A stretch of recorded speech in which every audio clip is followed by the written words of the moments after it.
And get started. Thank you, everyone. I'm glad we could fit you all in the room and there wasn't a line out the door to get in. My name is Tammy Coxen. I'm going to be your moderator for this panel. I was the division head for member services at Dublin, where there were a few lines. So I guess let's just start off by going briefly and let people introduce themselves so folks know who's up at the head table.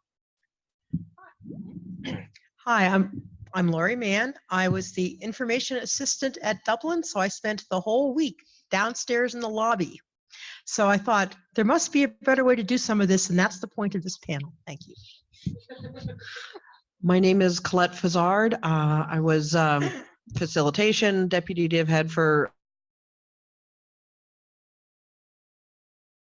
I was also vice chair for Worldcon 75, which was sort of the leading edge of really long lines at foreign Worldcons. My name is Bobbi Armaruster, and I have been working Worldcons and other science fiction conventions since 1976.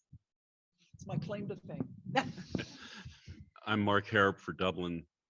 This year I was sort of responsible for the first floor of the convention center where a lot of the lines started, and it just went up or down. So we have a lot to talk about. All right, so we do have a lot to talk about. The panel description targets this specifically as being something that's come up at the last 2 European Worldcons, and that I think is where we've definitely seen our examples of it. But I will postulate, just to kick things off, that this is something every Worldcon needs to start thinking about, because I think when we look at what's coming up, even the next North American Worldcon, I think is going to have some of the same problems. And I think that there are some perhaps changes in the nature of Worldcon and the nature of who attends Worldcon that are influencing the line standing issues. So I just want to briefly have people talk about why they think we're encountering lines now for the first time in a long time, because understanding the root causes of our problem can sometimes help you come up with better solutions. So why do you think we're seeing this now when we haven't before? I suppose that the obvious answer is that we're trying to crowd too many people into too small of a space. So you have a choice of dealing with the crowds or limiting the attendeeship or finding a bigger facility. I think the factors, which I think is an overall positive one, is that certainly over the last several years, Worldcons have been in new cities around the world. So, more, new people have a chance to attend the Worldcon and, get very excited and want to go. So. I also think new people tend to want to go to program. If you've been going to Worldcon for 25 years, you probably don't go to very many program items, or maybe you do, but I think a lot of people who've been going for a long time don't. Where when you have this constant influx of new people, I think that we see more people going to more program items. Oh, anyway, I think I agree that it's mostly too many more new people in new places and, not enough space. Because when you have enough space, you don't tend to have as many lines.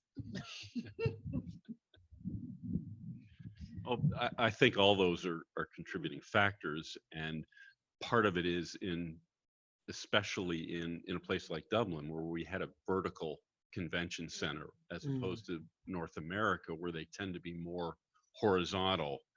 There are better opportunities to spread the crowd out with a horizontal facility than there are with the vertical facilities.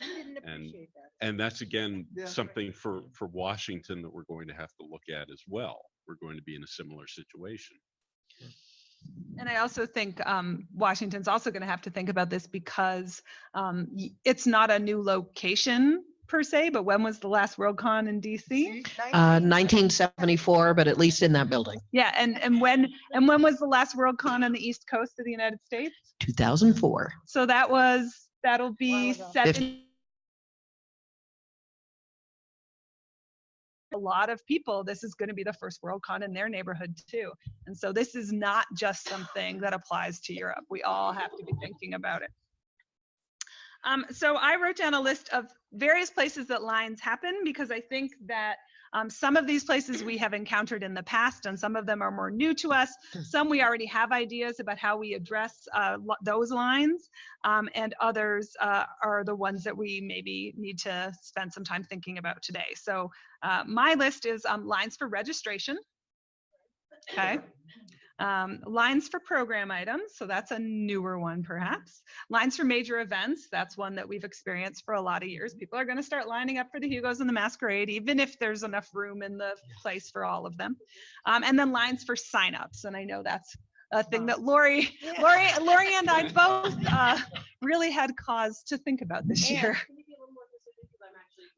Things like coffee clutch sign up, workshop signups, things that are time, space limited where people have to sign up at a particular time.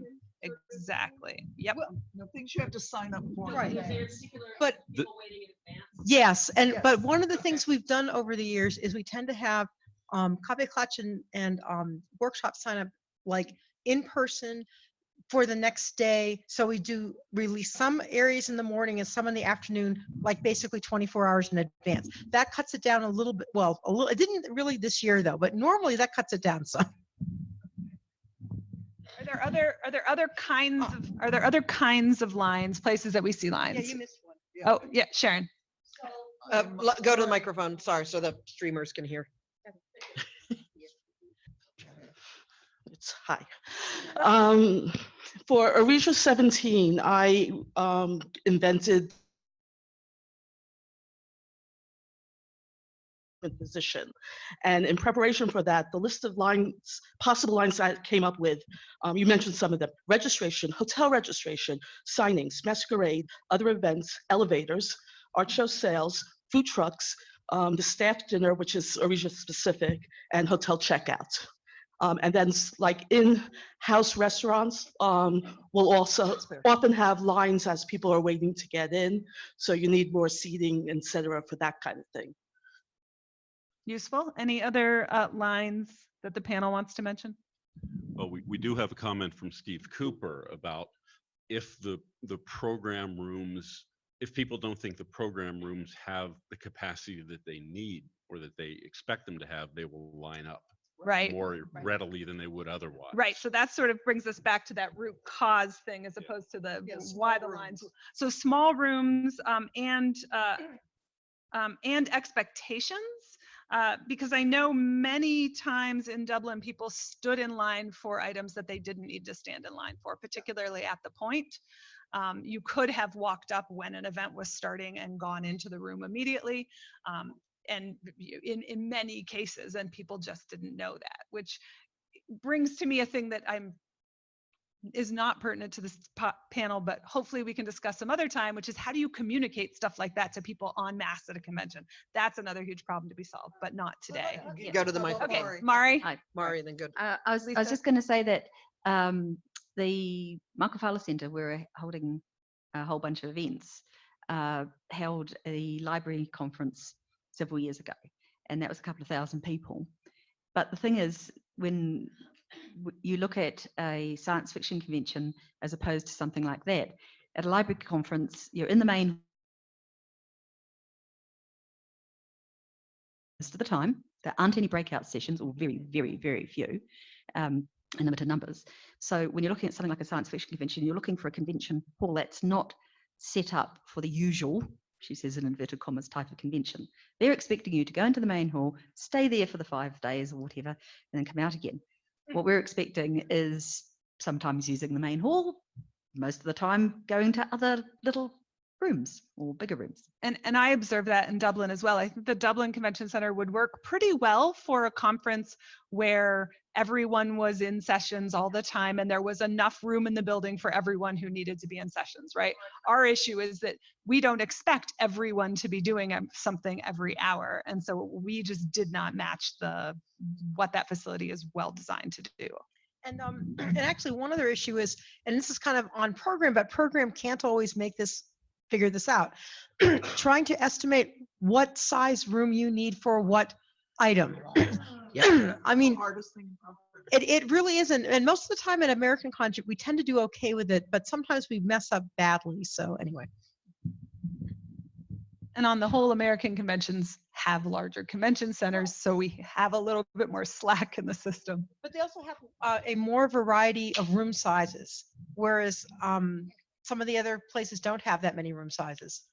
Yeah, I think that's a key point in that how you distribute people across different floors and across different parts of your facility really has an impact on what your lines are going to look like. All right, Lisa, if you have a question, if you can get in line, if you're able to. Okay, Bill, go ahead. So quick question on definition. You said rooms that are too small. Please define what the are. And then I know it's a fraud thing, but when you throw out a term that the rooms are too small. I think part of it is when the rooms are too small for the number of people that want to attend that item. Because I'm sure like in program, in program assigning the room, it seemed like a great size, and then suddenly you have twice the people who want to go to it. That's I think where too small kicks in. I think also if you have 2,000 people at your convention and you have 10 rooms that seat 25 people each, you're going to have an issue. Okay, so facility selection, okay, paying attention to the sizes of the rooms, not just the overall general square footage size, is important. We have some comments. Again, the distribution of what different sizes you have, how they're distributed, where they're located, has a huge impact. Right, Steve's making some notes on the Zoom. Are you going to read those? I'm going to read. Bobbi is correct to some extent, but this other issue in Dublin was the size of the rooms. When people think they will get in the room, they don't start to queue. But if you think the room will fill up, then you queue to get in. So it's a combination of numbers and room sizes. Right. And then saying second stage capacity 700 people did not queue for, but in the CCD, the bulk of rooms were under 100. The CCD rooms varied from 50 to 120. We had ballrooms. Thank you. I'm like, am I missing that? Balls over 150. And I'm just going to come back to expectations there, because as soon as people found out they needed to stand in line, they started standing in line. And so even when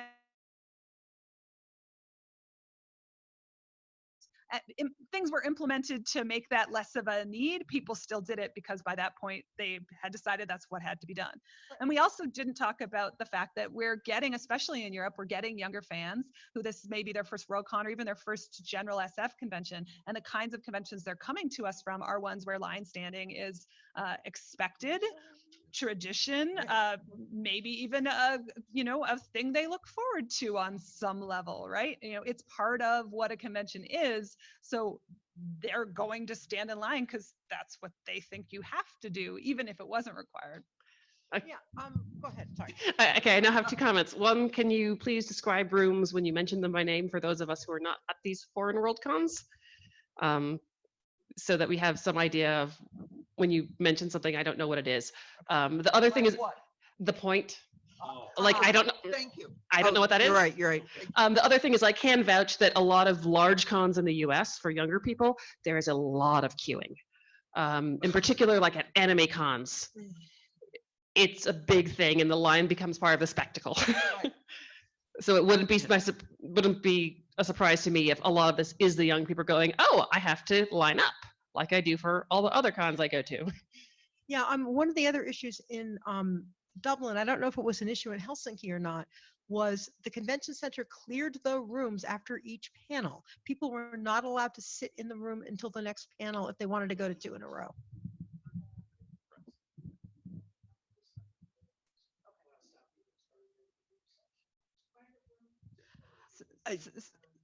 So I will say to that question, there were a lot of internal discussions at Dublin. Should you clear, should you not clear? There are really strong arguments on both sides of that, and there is no middle everyone happy. The people who want you to clear in between will not be happy if you don't, and the people who, it's really a tough decision. And we could spend a bunch of time talking about to clear or not to clear and what the arguments are there. But it was not imposed on us. No. Our choice. Sorry, I did not know that. No, But our choice after getting a lot of conflicting feedback from a lot of different fronts, right? And I think probably like the one main thing is make the decision, future Worldcons, make the decision early on, communicate it, and stick to it. And because we've at least figured out at this point, we're going to get blowback either way. But if it changes, then you're almost doubling the blowback because then then they'll both be upset. Yeah, then they'll both be upset. Well, So and you have to make sure that the facility that you're working with is also clear on your policy. Yes. Because there was some confusion at Convention Center Dublin among the staff about exactly how that was working. one of the things that in the quick chat we did before this was I basically mentioned, I'm like, whatever your plan is, really, really work hard with your facility to make sure that they understand it. I don't know that other US locations have as much and as attentive a staff as the CCD did, the Convention Center Dublin, but I mean, because there were just a lot of them and they were fabulous, but make sure that, if they feel the need to jump in at some point, that they know what you're trying to do so they can help you do it. And they're not just like, oh, this is like any other business conference, let's do this. Well, the other thing too, that, I had gotten to Dublin a little bit before the convention, and they had the Comic-Con Center the weekend before. So I was watching how things were working there.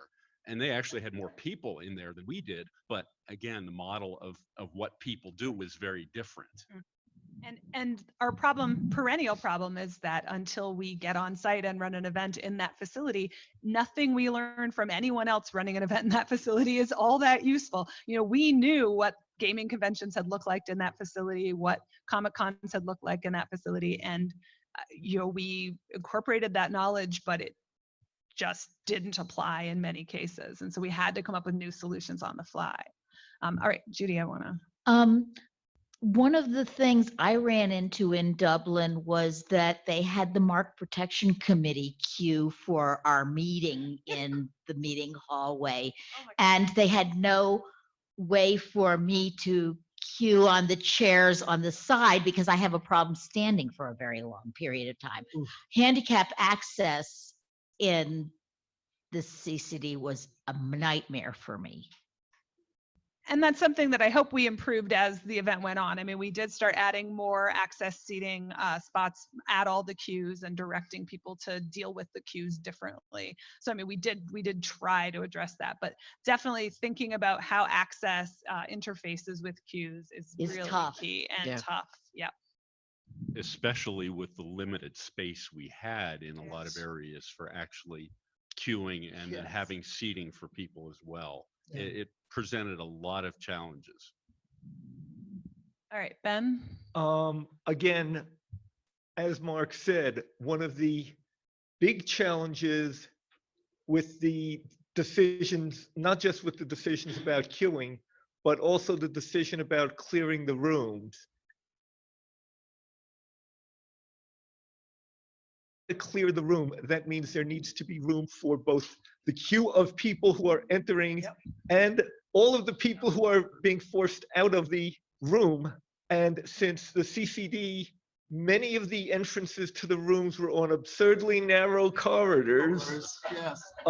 It meant that you had to start putting queues far away from the actual rooms that they were queues to, which ends up causing problems because you're saying, oh, the queue for the room that's all the way down at the end of that corridor. Oh, that's 500 feet away over at the foyer at the entrance to that floor. But anyone else facing that problem with their facility should take some cues from what ended up happening at Dublin. So eventually they figured out to sort of pre-mark queuing spaces for each room on the floor in the spaces where queuing was available.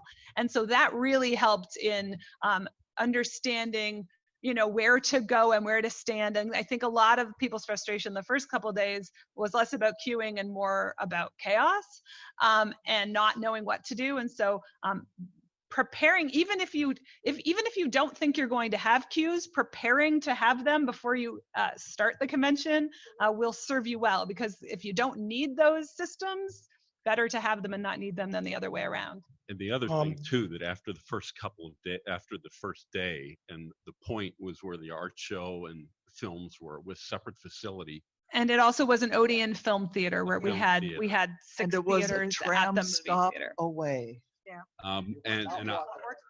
I was there the first day, and we were trying to figure out where to put things, because some of the main autographing, the major autograph over there, and especially the George R. Martin session. Yes. And we had to move the autographing midday because it just wasn't working the way we had it set up. And We just weren't expecting the crowds initially that we got. Can I, this is You Kent have to Bloom. be flexible. There are major budget considerations in all of this. Yeah. One of the problems that Dublin had, and I think other conventions have had, was that the amount of tents of barriers that they were willing to rent was far inadequate to what they needed for queue control. So it meant that they were taping queue lines on the floor, which is much more difficult. In addition to which, the number of vests for the operations staff was limited to the number that they expected to have. And with the point, they needed twice as many as they actually had. So there weren't enough people out there in their pink vests telling people where to go.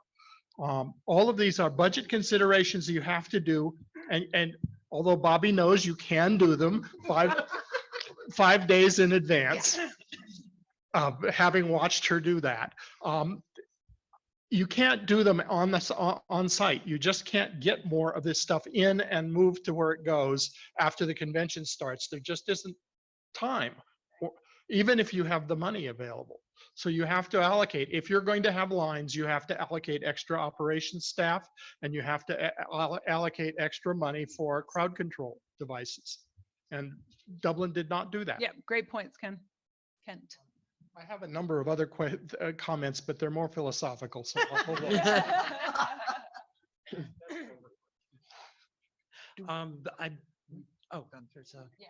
We've gone through. I Okay. think we're caught up on that. Yeah, okay. We are.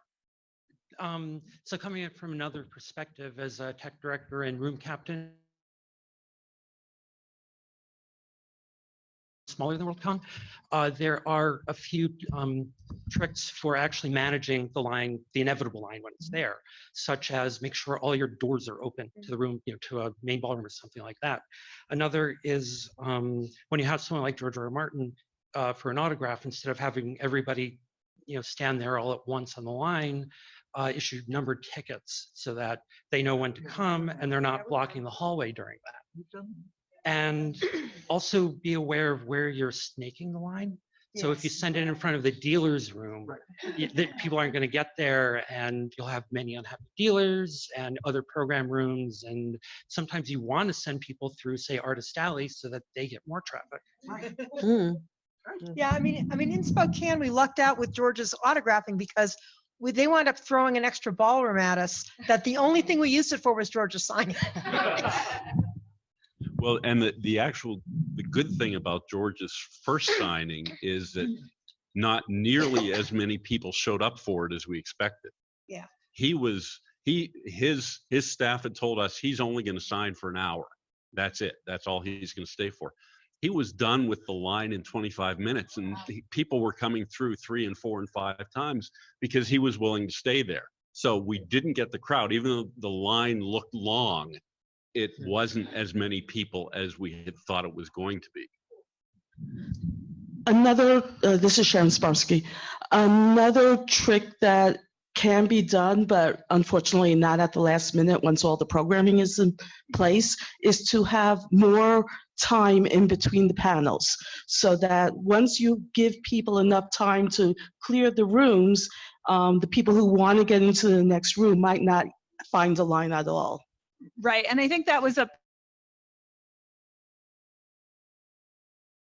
and because we had this distance between the two facilities, to the two venues for Dublin, we offset program items a half hour at the second location. And we thought that's great. People, have time to get down to the other location. We didn't realize we were going to have queues for every item. So then it actually was worse for people because it meant they missed 2 items because they couldn't get down there. So thinking of and that just didn't occur to us. But if you try, staggering times is also, of course, something you can do to help alleviate some queues, but then you kind of have to think through the overall picture there as well. You have enough rooms. You need more rooms to do that. Yeah. So one interesting thing about the point in Dublin is that we were thinking a lot about the point and about capacity, but the thing we were worried about is that we wouldn't get enough people going to the point. That's right. Yeah. So crowding at the point was the farthest thing from our mind when we were putting items there. We were trying to drive traffic to there, and I think everyone was caught flat-footed. I think Ian has brought up a very good point in that the flip side of line management is traffic flow. Okay, and one of the things you do when you plan your convention is plan how your traffic flows. Okay, through there. And so I think one lesson is, and this is hard, and obviously we totally missed this, but while trying to solve one problem, think about what happens if you overachieve on that solution. And although the point is the location where I heard the most that most items were not full. But it was a physical layout of the space because there wasn't room to queue near the actual theaters. Because if you think about a theater, they're used to moving a lot of people in and out, but they're not used to lines.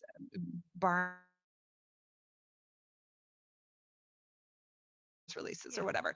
So there wasn't space to queue by those theaters, so people had to queue someplace else. So that queue looked incredibly long because it was one line for 6 theaters. But as soon as the rooms opened up and people started moving in, that queue would clear immediately. And they're often, as I say, if you walked up at the time of the panel starting, you could just go straight into the room.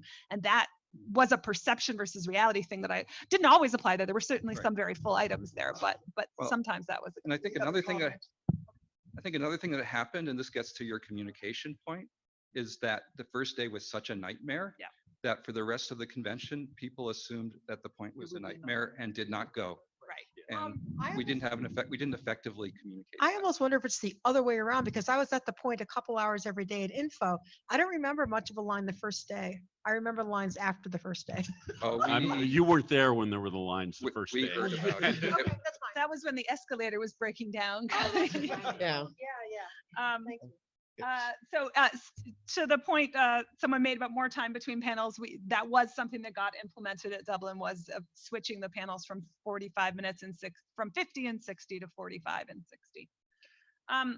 Okay, so we've talked about some general line management principles. I know that the reason Laurie really wanted this item was to talk about one very specific line. And the reason I brought up all these different kinds of lines that we face is because we could have a unique program item for each of those lines, right? The solutions for a registration line are not the same as the solutions for program lines, are not the same for solutions to coffee clutch, etc. sign-up lines. So I do want to make sure we devote some time to brainstorming some solutions that we can use to rethink that specific area.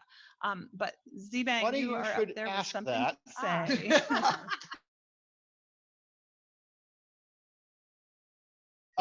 A couple of techniques I've seen used to fairly good success at different venues. One of them is a show I would actually be doing if I was in San Francisco right now, where we have a 400-person house. In the morning, we give out 200 tickets. And we have 2 lines, one for the ticket holders and one for everyone else. The ticket holders go in, that line is empty. The other people go in who happen to get tickets for a scheduled thing. And then whoever shows up, they come in. We also have ushers filling seats as need be. Interesting. Because it's a almost always a full house. So we have ushers saying, "Oh, excuse me, would you put your bag on the floor so someone can sit there?" That's a good idea. That's a good one. Ushers. One quick question: when are the tickets given out? Are they like pre-purchased ahead of time? No, or- they're free tickets. They're free tickets given out inside the event at a particular location. Right. And so the experience that we had, of course, at Dublin is if Yeah. there are fewer free tickets, then there are spaces available for everyone in the convention. Then you have a line for the free Well- ticket collection. Well, the free tickets seem to get distributed fairly easily and fairly quickly. That all works. But you still need to figure out where to put the people while they're queuing for the line. Well, we have never had a queue of people looking for those tickets because they Ah. come up. Aren't you lucky? Because they come up and they say, "I'd like 2 tickets to the postcard show," and say, "Here you go," and they're gone. Right. And they'll do that over the course of 2 hours, probably. Yes, it could be a thing, but it's not in our case. Yeah. Another one is basically boarding groups for an event. You're basically splitting up the crowd. You're splitting up the crowd. Okay, and making the groups. first 40 people, they're in More group 1, manageable. and once they have a token that says they're in group wait for 2 hours and come back. And Right. you can still stage them in. And that was in fact what the wristbands for the Hugo Awards, the major events in Dublin, that was what that was about, was controlling the load in times and locations of people into the auditorium. Yeah. The mechanics of this are left to the student as an exercise. Right. But there's one other part though, is the end of line token. yes. That if you have a single autograph queue and George, okay, if he can clear a queue of 200 in 20 minutes, great, you can keep adding to it, but somewhere along the line at the end, you need somebody holding a sign that says, "I'm the last one." Yeah. Yep. And that was implemented at the Okay. CCD. Not everybody gets to that one, and especially when you have a time situation that whoever's managing the line should be watching the throughput and saying, I'll let 4 more people in the line and that's it. That's right. Yeah. Okay, so Laurie, take a minute and explain what the problem was. Okay, sorry. As you may remember, if you were in Dublin, information and registration were very close to each other. So the information, sometimes at the same time, there was a big line for coffee clutches and workshop sign up and for registration simultaneously, which was not much fun. Some people waited up to an hour and a half, I think even 2 hours one morning before we opened the desk to sign up, because there were some people, there was about 30 people that it was a very religious experience for them. So, yeah, sorry. I'm just going to take a step back and talk, because maybe not everyone has coffee clutches or understands sort of what was at stake here. So there were, in any given hour, about There were usually 8, sometimes 10 coffee clutches. 8 to 10 coffee clutches in each hour through the day. So this is an author or artist or, a person, typically professional, who has 8 to 10 seats available at their spot. So when John Scalzi is doing a coffee clutch, right, you would have 30 people in line for John Scalzi's coffee clutch. And you really think like the 12th person would have been like, oh, all those other people want to sign up for Scalzi too, but that didn't happen. So you would have people, so that's the issue, is these are very, very limited availability. The ethos has always been to have people sign up on site to give everyone equal opportunity to sign up. There's no digital divide here, and to limit the amount of time in advance you can sign up, again, for equal opportunity. You don't have to be there Thursday if you want to go to a coffee clutch on Sunday, right? So that has been our ethos moving forward. But what we experienced in Dublin was that then there were lines for the line. And you can't, and people were like, you just shouldn't let them line up until X time. And it's like, okay, then they're going to go huddle over there. Like saying you can't line up doesn't stop people from lining up. Okay, so that's taking us a step back. Right. Well, and I was looking down on that from the floor above there. And I Lucky could you. see the way the lines were, the contortions that we had to do to try to make it work. And that had to do with the physical space being too small. So I mean, a quick fix to this is know that those lines are going to exist and locate the place where that's going to happen in a place that it can accommodate a line. So that's a fix, but are there other solutions too? Okay, Laurie, give us some more Yeah. context. Okay, so some of the context is that since 2015, Grenadine has had the capability for online sign up. And we did try some online sign up at Sasquan, and we got a fair amount of complaints about it because it was implemented very late. We did have allow 3 per slot. People didn't feel that was enough, and subsequent WorldCons felt that there was enough complaints in Spokane about it that no one else has done it. Although for New Zealand, we're probably going to do some amount of online sign up for events, unless we come up with a much better idea, which we haven't done yet. One other thing I also wanted to notice, she's not in the room, but Mary Kay Care was keeper of the books for most of the time. And after the first day where the lines were particularly bad, Mary Kay came up with a bunch of instant things like when somebody filled up, when John Scalzi filled up, she would get up and yell, John Scalzi is not available. And those people who only wanted to sign up for John Scalzi would leave. So after the first day, the lines were pretty much gone after about an hour. Right. So it wasn't, it was that initial rush and then it would clear very quickly, but you could have people queuing for up to 2 hours. That was insane. Okay. I was going to ask what the people were doing prior to that sort of announcement. How would people react? And before then and after then, did people like go, oh, I guess I'll see if there's any more slots, or did they just don't totally leave? Some people would leave. Well, some people would leave, but some people would go and try to sign up for someone else. So it's maybe half and half. And in terms of physical layout, this was, there were hour time slots. There were four hours at a time, basically, that were opened up. It happened twice a day. And so there were 4 books that people could look through to find folks to choose from in a particular time slot. That was another innovation we made. Like initially, we didn't have enough binders and some of those hours were combined. And so we split that out as discreetly as we could to be able to have higher throughput. That helped a lot. Okay, Ben. One of the tricks that you can do, and I've seen this work successfully, depends on having lots of physical space, which we did not have in Dublin, is essentially to set up separate queues for each of the people. Well, each of the hours and each of the people, so that when somebody wants to be on John Scalzi's line and they see that there's already a dozen people standing online, they go away. So in other words, they would do that for high volume, because you're talking about 60 or 80, slots in there. If you've got the space to play the game, or if you don't have enough space to completely break out the game, you say, here are these 8 people here. Yeah. Right. That's a good Depends idea. entirely on having enough space. Separating out the high demand folks. I mean, because we know who they are. Yeah. Exactly. Yeah. I mean, we had that one morning, there was a lineup of like 50 people. And when 2 coffee clutches filled, all those people left. Yeah. Like everybody else in line, that's all they were there for. Exactly. But the key to that is you have to plan for enough horizontal space that you can split it up rather than having to single thread the queue. Great idea. Yes. If you anticipate this problem, why not have people put their names in for a drawing to be done at a particular time, and then post those and have people pick up their tickets once the drawing is done? That's a very good idea. That's an interesting idea. Oh, the other thing that helped a little bit later after the first day was we also would save a slot for a volunteer and the volunteer would get a random drawing, and we also saved at least 1 slot for access. Right. One of the issues that came up for us that got really challenging was how to interface access with this system.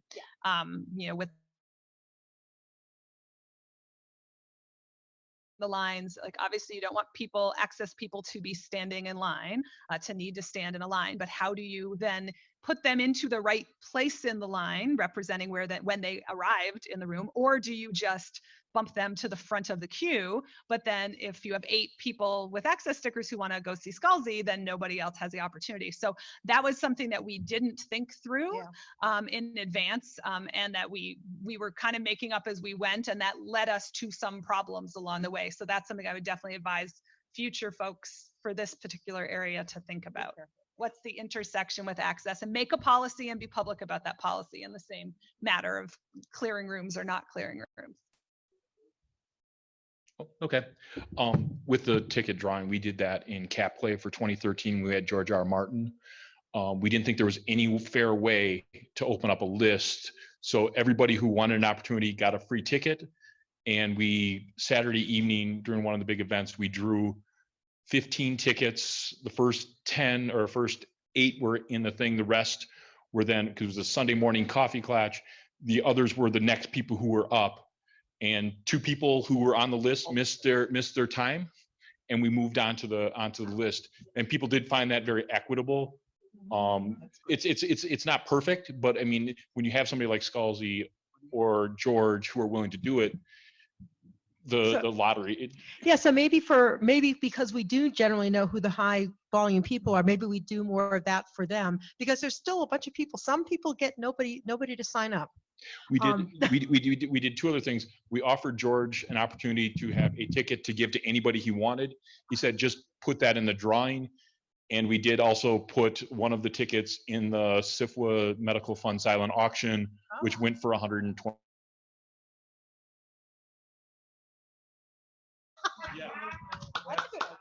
That is a good idea. Yeah, this isn't a question about how to manage it, but Laurie mentioned in passing that one of the things that we did at Dublin in terms of volunteers was we, one of the perks you got as a volunteer were various things. Once you reached 8 hours, you could get a coffee clutch sign up or a workshop sign up. So we reserved a spot in everything. You could get a wristband to the Hugo Awards of the Masquerade without having to stand in the queue. You could get a skip to the front of a signing queue pass as well. So that was something, and these were things we had planned before we knew there were going to be queues. We just thought they were nice perks, ended up being really nice perks. And I think we got people who volunteered. I know there were people who volunteered and put in a bunch of hours the first couple days of the con so that they could have a shot at that reserved volunteer spot for John Scalzi or whoever. So it was really a thing that worked out really well. All right, other thoughts about managing this particular queue? Do you have a question or comment? Or I had something, and then I think you can stand. All right, I'm just going to reiterate what we have on our list in case that sparks anything for anyone else. So some strategies: locate signups in a place that better accommodates lines. Just accept the fact that there's going to be lines and then figure out how to manage them better. One way of doing that would be to separate the queues for each person, or to at least pull out the people you know will be in high demand and have a separate queue for them. Having a lottery system of some sort where everyone has access to a random drawing. And then I've talked about thinking about how access interfaces, but that's not necessarily a process improvement. Any other process improvements on limited sign-up queue management? Actually, I need to have a question. I was actually considering a raffle for really even more limited spot items, possibly to hold at discount. But this sort of thing is, has anyone done raffles and where they've had a real sense of what the cutoff is for how long people get to claim their spot?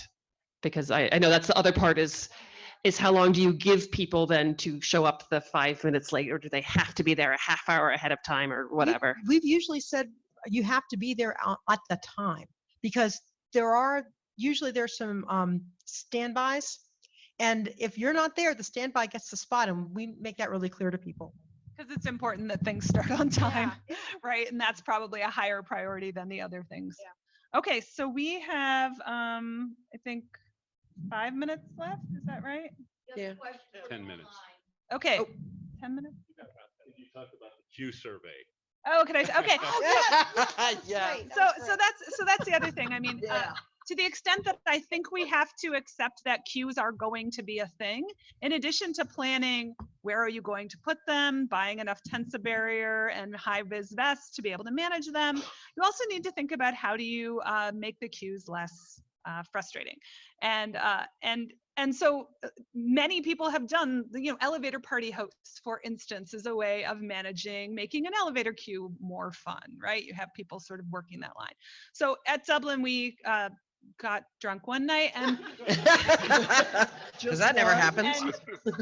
One night in particular, and Kathy Bond, who was my deputy DH, noted that the survey taker for the local tourism organization had the queues had a silver lining because the survey taker had no problem finding people to fill out surveys for her. And I said, "Oh my God, you guys, I have the best idea."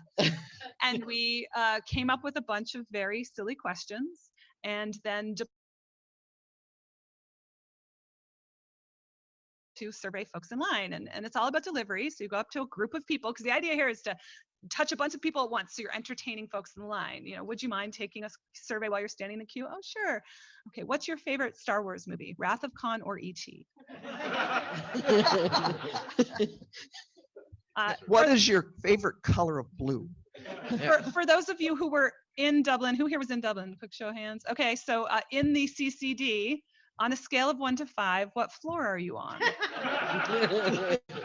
So we did that sort of thing. It was this quick 6-question survey, and we, I sort of tested it to see, does this work, and then found some volunteers. But planning for that sort of thing in advance and thinking about other things you can do, so line entertainers, jugglers, people like that, line parties, it's people don't mind standing in the line if the experience is good, right? And so if you can add ways to make the experience better. Okay, quick. And Yeah, so- I wasn't even in line, and I got surveyed a couple of times. Yeah, so along that line, something that Espana Sharif did at an Anime Expo convention is she made a sign that said, "Line starts here for Fanzine Lounge." That's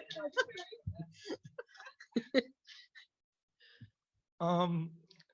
One of the things that we did at the early Trek cons, and for those not familiar with that, back in the 70s, we kept on getting really surprised by the attendance. You would plan for 5,000 and 15,000 would show up, which meant that lines for registration were appalling. We would sometimes have as many as 3,000 people standing online waiting to register. Oh, to have such problems.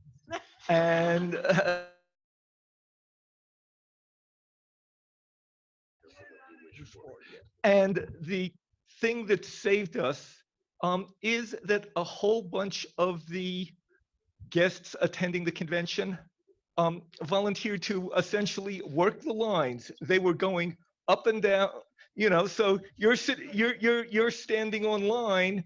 But since David Gerald is walking up and down the line telling stories about what it was like when Trouble with Tribbles was being put together, you don't mind the fact that you're standing online. So if you can get program participants, basically interesting people to work the line for you, it means that standing online isn't painful. But the flip side of that, you have to be careful of like musical things, because if people can't leave the line and they're being bothered by whatever is trying to entertain them, that works against it. I think one thing we touched on earlier that we're going to have to be paying more attention to as time goes by are the access issues, because we're getting older. More and more people have mobility and access issues, and trying to figure out how to work the space in Dublin was a significant challenge, and I think it's going to continue to be a challenge for a long time. Yeah, you young people got to take care of us. All right, any last remarks from the room? Kent, go ahead. I will do a little. This is Kent Bloom, and I will do a little philosophizing. A lot of the problems that Dublin had can be put down to the fact that Dublin was selected at site selection inadequate space. We need to be more careful when we vote for people to make sure that there's enough room for us to hold Worldcon where they're proposing to do it, because everyone will try to sell their facility as being wonderful and capable of everything, but in fact, almost none of them are. There's also major financial trade-offs. We have at some Worldcons managed to do away with lines almost entirely. Most of that had to do, yeah, you're one of them. LA really does a good job of not having lines because they have lots of space and they don't pay huge amounts of money for it. If you can select venues that have more space, or if you're willing to make the budgetary choices to spend money on making things available so that, for example, there are empty program rooms most of the time, so that people, you can flip-flop. That takes a lot of extra space, but it actually works to eliminate lines. Opening events early, and I mean really early. At Winnipeg, we opened 2.5 hours early for the masquerade.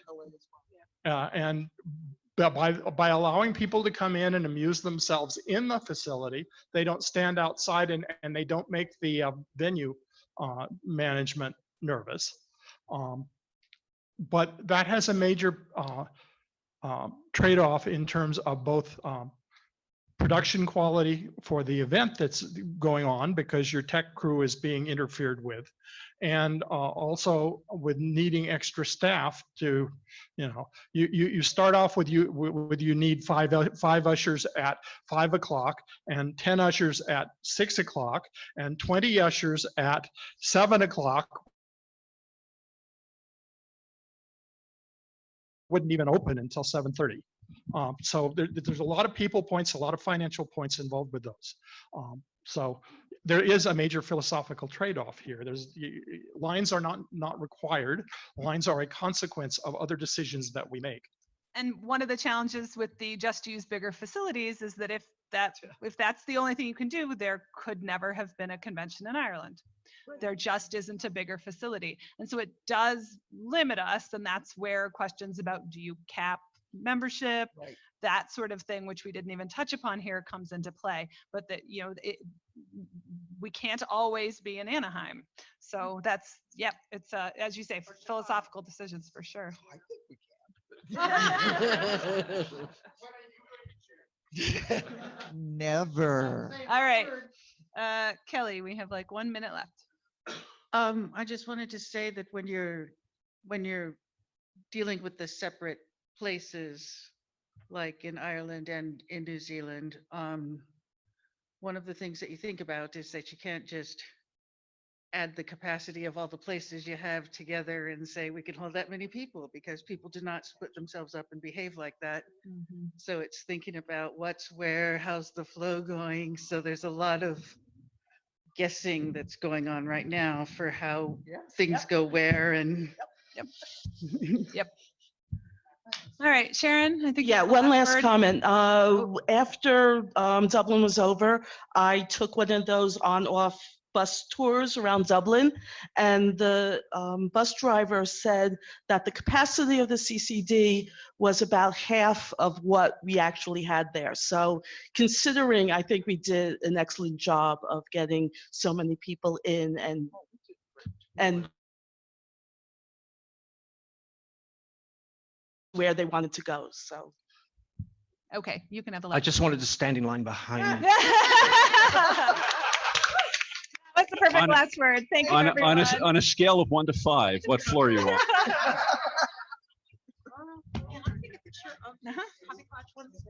Oh yeah. And I'll write this stuff up. Oh, you will? Cool. Thank you.